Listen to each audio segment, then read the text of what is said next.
नमस्ते आप सभी से। आज हम आप सबके बीच में एक बहुत प्यारी सी कजरी लेके आए हैं। आप लोग सुनिए और पसंद आएगा तो लाइक सब्सक्राइब और कमेंट जरूर करना। कैसे चली सखियाँ शिव के मंदिरवा, रिम झिम बरसे पनियाना, रिम झिम बरसे पनियाना। कैसे चली सखियाँ शिव के मंदिरवा, रिम झिम बरसे पनियाना। घेरे काली काली बदरिया, चहुओर छाई अनियरियाना, चहुओर छाई अनियरियाना। भीगे हमारी रेशमी चुनरिया, भीगे हमारी रेशमी सड़िया। कैसे चली शिव के मंदिरवाना, कैसे चली शिव के मंदिरवाना। कैसे चली सखियाँ शिव के मंदिरवा, रिम झिम बरसे पनियाना।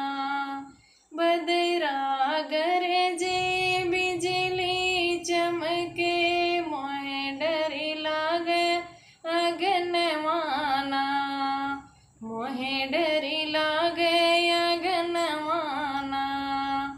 पुरवा पवन कठिन झकझोरे, पुरवा पवन कठिन झकझोरे। फर फर उड़े चुनरियाना, फरे फरे उड़े चुनरियाना।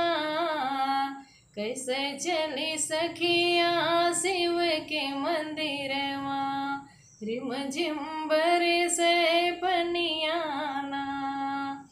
चहुओर है छाई हरियाली, झूमे अमवा की डालीना, झूमे अमवा की डालीना। कैसे गाई सब सखी हिले मिली बैठी, कैसे गाई सब सखी हिले मिली बैठी।